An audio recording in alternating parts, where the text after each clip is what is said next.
नमस्कार दोस्तों, आप देख रहे हैं डीएसपी टुडे। आज गुरुवार है और तारीख है 11 सितंबर और तिथि कृष्ण पक्ष की चतुर्थी। और हाँ दोस्तों, आज ही के दिन यानी 9/11 को अलकायदा आतंकवादी संगठन ने अमेरिका पर बड़ा हमला किया था। तो आइए चलते हैं मुख्य समाचारों की ओर। काठमांडू में बुधवार से 2 दिन से चल रहे भीषण विरोध प्रदर्शनों के बाद सैनिक राजधानी की सड़कों पर तैनात हो गए हैं। स्वास्थ्य मंत्रालय की रिपोर्ट के अनुसार अब तक 25 लोगों की मौत हो चुकी है और 633 से अधिक घायल हुए हैं। पहले सरकार ने फेसबुक, ट्विटर, यूट्यूब जैसे सोशल मीडिया प्लेटफॉर्म पर प्रतिबंध लगाया था, लेकिन अब बढ़ते विरोध प्रदर्शन के बाद इसे हटा लिया गया।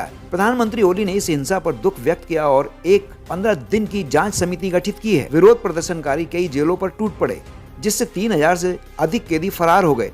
खासकर जुमका जेल से 1576 कैदी भागे। भारत के बिहार राज्य के जिले में अलर्ट जारी कर दिया गया है ताकि इन कैदियों के भागने की संभावनाओं पर नियंत्रण रखा जा सके। इस आंदोलन के चलते भारतीय पर्यटक फंसे हुए हैं, जिसमें तकरीबन 30 तेलुगु पर्यटक, जिसमें एक पूर्व सूचना आयुक्त भी शामिल है। उन्हें स्थानीय लोगों और भारतीय दूतावास की मदद से सुरक्षित स्थानों पर शिफ्ट किया जा रहा है। भारत के प्रधानमंत्री नरेंद्र मोदी ने इस स्थिति को मन तोड़ देने वाला यानी कि हार्ट रेंडिंग बताया है और शांति बनाए रखने की अपील की। उन्होंने कहा कि नेपाल की स्थिरता, शांति और समृद्धि भारत के लिए अत्यंत महत्वपूर्ण है तथा दोनों देशों की गहरी साझेदारी की जरूरत को रेखांकित करती है। पीएम मोदी ने cabinet committee on security (CCS) की बैठक में नेपाल की स्थिति पर चर्चा की और भारतीय नागरिकों को सुरक्षित स्थान पर रहने, बाहर न निकलने और यात्रा को स्थिर होने तक स्थगित करने की सलाह दी है।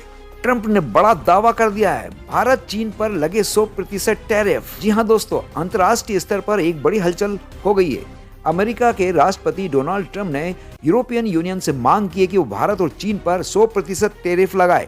कारण सिर्फ ये है कि रूस से सस्ता तेल खरीदना। ट्रंप का कहना है कि अगर भारत और चीन रूस से तेल आयात करते रहेंगे तो पश्चिमी देशों की रणनीति कमजोर पड़ जाएगी।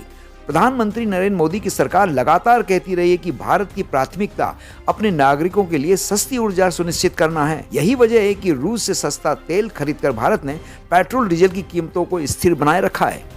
इधर यूक्रेन युद्ध अब सीधे यूरोप की सरहदों तक पहुंच गया है। पोलैंड ने अपनी एयर स्पेस में दाखिल हुए 19 रूसी ड्रोन को मार गिराया। यह पहली बार है जब किसी नाटो सदस्य ने रूस के खिलाफ सीधी कार्रवाई की है। घटना के बाद पोलैंड ने नाटो की आर्टिकल 4 लागू कर दिया है, यानी सभी सदस्य देशों से तुरंत सलाह मशवरा किया जाए। इससे पूरे यूरोप में सुरक्षा को लेकर बेचैनी और तनाव बढ़ गया है। रूस की ओर से अभी तक कोई औपचारिक बयान नहीं आया, लेकिन पुतिन सरकार की ओर से जिम्मेदारी लेने से इनकार किया गया है और कहा है कि ड्रोन घटना का हमसे कोई लेना देना नहीं है। दोस्तों, एक और बड़ी खबर नासा की तरफ से आ रही है। हाल ही में नासा ने चेतावनी दी है कि 100 फीट चौड़ा एस्टेरॉयड 2025 QV9 आज धरती के पास से गुजरेगा। इसकी रफ्तार 10,000 मील प्रति घंटा से भी ज्यादा है।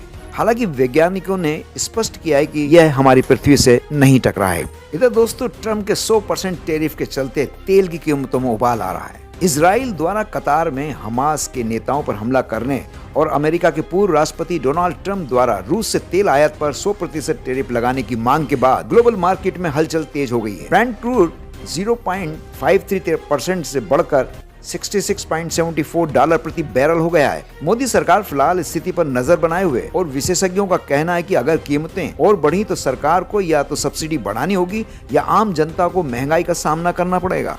मित्रों, GST 2.0 के चलते त्योहारों से पहले महंगाई और लाभ दोनों में बदलाव हो रहा है। नई GST व्यवस्था के चलते सस्ते कपड़ों यानी कि 2500 से नीचे पर टैक्स घटकर 5% हो गया है, लेकिन महंगे वस्त्रों पर 18% टैक्स बढ़ गया, जिससे प्रीमियम ब्रांड और शादी से जुड़ी चीजों की लागत बढ़ी। वहीं छोटी और लग्जरी कारों पर GST में कटौती से ऑटो कंपनियों को बिक्री में सुधार की उम्मीद है। हालांकि सरकार को अनुमानित रुपए 1 ट्रिलियन की कमी का सामना करना पड़ सकता है। तो चलिए मित्रों, चलते हैं बॉलीवुड की ओर, जहां पर इंटरनेशनल पंगा हुआ। यानी बिग बॉस 19 के दौरान सलमान खान ने एक डायलॉग कहा, जो सबसे ज्यादा ट्रेवल फैला रहा है उसे ही शांति पुरस्कार चाहिए। फैंस ने इसे डोनाल्ड ट्रंप पर तंज माना और सोशल मीडिया पर इसे इंटरनेशनल पंगा कहकर खूब वायरल किया। तो वहीं दूसरी ओर बॉलीवुड से एक गौरवशाली बात सामने आई है। भूमि पेडनेकर ने जेनेवा में आयोजित वर्ल्ड इकोनॉमिक फोरम में यंग ग्लोबल लीडर समिट में भाग लेकर इतिहास रचा। वे इस प्रतिष्ठित मंच पर भारत का समग्र नेतृत्व और पर्यावरणीय मुद्दों पर अपनी आवाज लेकर उभरी हैं। तो आइए बुलेटिन के अंत में चलते हैं खेल की दुनिया की ओर। एशिया कप 2025 भारत बनाम UAE।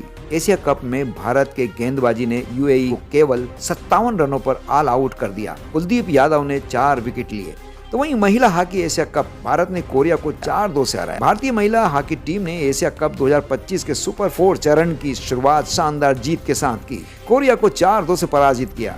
यह जीत उन्हें अगले मुकाबले के लिए आत्मविश्वास के साथ आगे बढ़ने में मदद करेगी। इसी के साथ ही ये बुलेटिन समाप्त होता है। नमस्कार।